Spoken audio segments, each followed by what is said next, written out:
Paz de Cristo, hermanos. En esta ocasión discutiremos si las danzas que están de moda en las iglesias apostólicas tienen fundamento bíblico.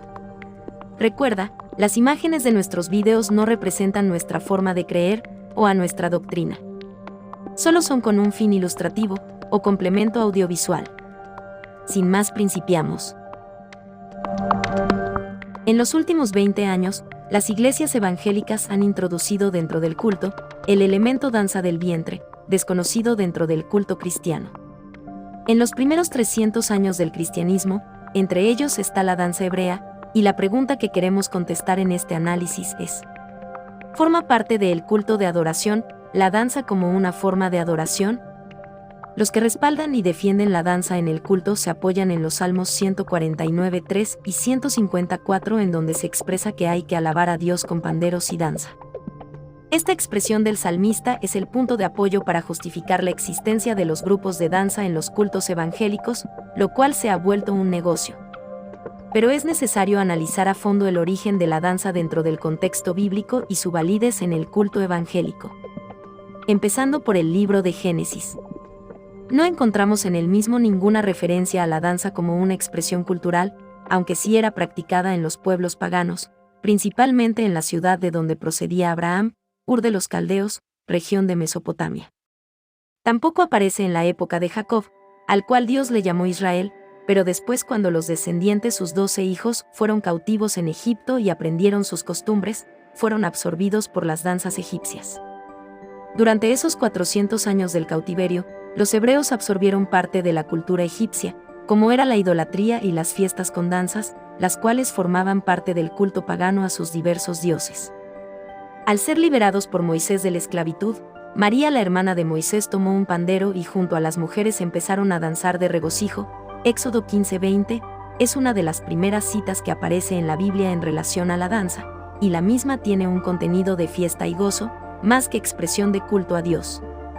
Las evidencias de que la danza formaba parte del culto egipcio en la adoración a los dioses la encontramos en Éxodo 32:19, cuando el pueblo, guiados por Aarón, construyeron un becerro de oro y empezaron a hacer fiesta con danzar, razón por lo cual Moisés se enojó, y de la ira rompió la tabla de 10 mandamientos, porque tristemente descubrió que el pueblo escogido por Dios había absorbido la cultura pagana de Egipto.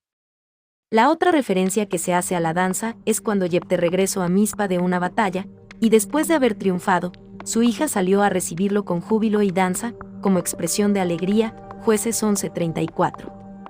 Siempre que en el Antiguo Testamento se menciona la danza con relación a alguna celebración de victoria, o está relacionada con hechos ocurridos en torno al pueblo de Israel, como expresión de gratitud y alegría. Así ocurrió cuando David derrotó a los filisteos. Dice el texto: y aconteció que como volvían ellos, cuando David tornó de matar al filisteo, salieron las mujeres de todas las ciudades de Israel cantando, y con danzas, con tamboriles, y con alegrías y sonajas, a recibir al rey Saúl. Y cantaban las mujeres que danzaban, y decían: Saúl hirió sus 1000, y David sus 10,000. Primera de Samuel 18:6-7. Estos hechos evidencian claramente que la danza era una expresión de júbilo, y no era parte del culto en el tabernáculo. En todas las celebraciones judías, ya sea en fechas memorables, como en bodas, victorias, guerras o fiestas, la danza hebrea era su expresión folclórica, porque históricamente, todos los pueblos de la antigüedad tenían la costumbre de expresar su alegría mediante danzas folclóricas, y los hebreos aprendieron esto dentro de la cultura de Egipto. Sin embargo, en ningún momento se menciona la danza como parte del culto en el tabernáculo.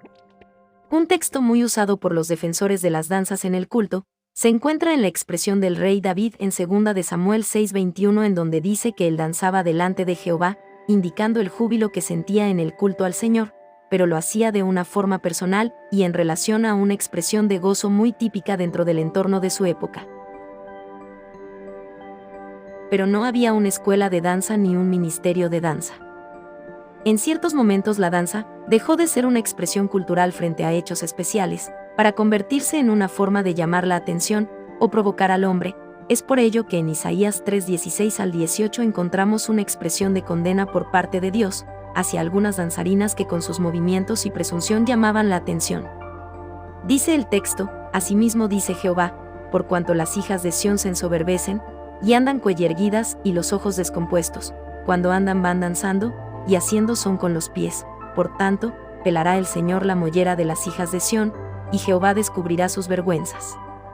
Aquel día quitará el Señor el atavío de los calzados, y las redecillas, y las lunetas. En el Nuevo Testamento solo se menciona la danza en 2 ocasiones, y especifica, y no tiene que ver nada con un culto. La primera referencia sobre la danza ocurre en Marcos 6:22, cuando la hija de Herodías entró danzando delante del rey Herodes para pedir la cabeza de Juan el Bautista. La segunda referencia que se hace a la danza es cuando el hijo pródigo regresa a la casa del padre, el cual celebra una fiesta, y el hijo mayor que se quedó trabajando con su padre escucha a lo lejos la sinfonía y el bullicio de danzas, porque su padre estaba celebrando una fiesta por la llegada del hijo pródigo. Lucas 15:25. No hay ninguna cita que relacione la danza con el culto de la iglesia primitiva, ni aparece en las epístolas una referencia a ello. Tampoco hay una referencia en la historia de la iglesia en los primeros 300 años que muestre su existencia, ni ninguna expresión relacionada a este hecho. La adaptación de la danza dentro del culto devocional no tiene ningún apoyo bíblico, y se puede aceptar en actividades especiales, como expresión artística o de celebración de fiestas dentro del folclore, que cada país tiene, y no tiene que ser necesariamente hebrea. No podemos negar todas las naciones tienen identidades propias, entre ellas, su música folclórica y su danza, la cual son expresiones culturales. Como nosotros no somos judíos, aunque muchos se están judaizando, no hay razón de imitar el esquema de la danza judía. De hecho, nuestra doctrina apostólica nació sin esta práctica. En todo caso, si tuviéramos algún evento especial que requiera una celebración de júbilo, como nación o país, bien podíamos usar el folclore de nuestra identidad nacional, pero nunca en la liturgia de nuestro culto, menos si es una práctica que carece de fundamento bíblico, o moda adaptada en nuestro tiempo. Algunos podrán afirmar que la danza dentro del culto es una expresión espiritual, pero cuando los pasos se aprenden, y las técnicas empleadas son artísticas, no hay bases para afirmar que la misma procede del espíritu, sino que claramente es evidente que es de la carne, y dicha actividad se ejecuta previo a un aprendizaje y una coreografía aprendida, lo que la hace una expresión artística. ¿Cómo entra la danza en el culto evangélico? Todo comenzó al incubarse lentamente, en la década del 80, el surgimiento de iglesias mesiánicas que empezaron a judaizarse, adoptando costumbres judías y enfatizando la imitación a los esquemas del culto hebreo en el Antiguo Testamento. Lentamente introdujeron símbolos religiosos, como la estrella de David, la kipá y el talit. Junto a esto se implementó el shofar, y se empezó a adoptar las vestimentas y las danzas hebreas, añadiéndole posteriormente las banderas, dándoles a cada color un sentido tipológico, creándose toda una cultura que no obedece a ningún hecho bíblico o histórico en la iglesia primitiva. Se comenzó a imitar el culto del tabernáculo cuando ya el templo del velo se había rasgado con la muerte de Cristo, Lucas 23:45. ¿Se puede danzar en el espíritu? Claro que sí, pero esta no obedece a un ritmo ni a un aprendizaje previo, sino a un mover espontáneo de Dios en la vida del creyente. Ninguna acción aprendida y ensayada proceden de una experiencia espontánea. Es necesario diferenciar lo que es de la carne, de lo que es del espíritu. Además, la danza dentro del culto no ayuda a los presentes a concentrarse en la adoración, porque produce distracción. Imagínese, quiero adorar a Dios, pero estoy pendiente de los movimientos que hacen el grupo de danzarines que están al frente. Esto no es lógico, pues desconcentra a las personas del objetivo esencial del culto, que es reflexionar, orar y alabar al Creador. El arte es bueno para la atracción y persuasión de los no cristianos, a fin de que puedan escuchar la palabra de Dios, siendo un arma evangelística, pero no tiene validez ni significado dentro de la adoración en la iglesia. Esta tendencia, como otras muchas, son influencias del mundo adaptadas al culto cristiano, y lentamente desvirtúan el mismo para conducirlo a la apostasía y envolvernos en una espiritualidad superficial y de entretenimiento. Sostener tales costumbres sin un sustento bíblico no es correcto, y nos lleva a herejías destructoras que tiende a convertir a la iglesia en un centro de distracción y no en lo que debe de ser, un centro de formación y reflexión, para vivir una vida plenamente impregnada por Jesucristo. No considero la danza un pecado, ni una herejía dentro del contexto cultural, pero no veo fundamento bíblico para añadirla al culto de adoración, salvo en eventos especiales, que no tenga como fin la adoración a Dios. Igual el shofar o una trompeta hecha del cuerno del carnero que se usaba para llamar a la guerra, a estar alerta o a la adoración en el Antiguo Testamento.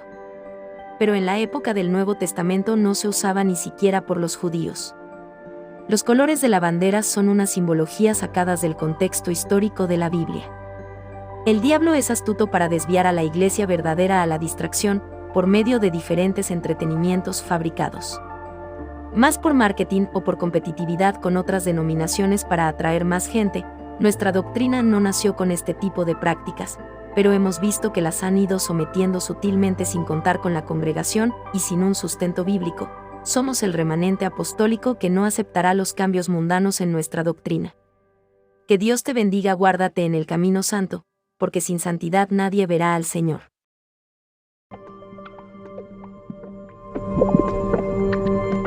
Recuerda, un texto fuera de contexto se convierte en un pretexto para adaptar la enseñanza de la palabra de Dios a nuestra conveniencia. No se te olvide suscribirte a nuestro canal y activar la campanita para estar atentos a más contenido. Que Dios te bendiga siempre.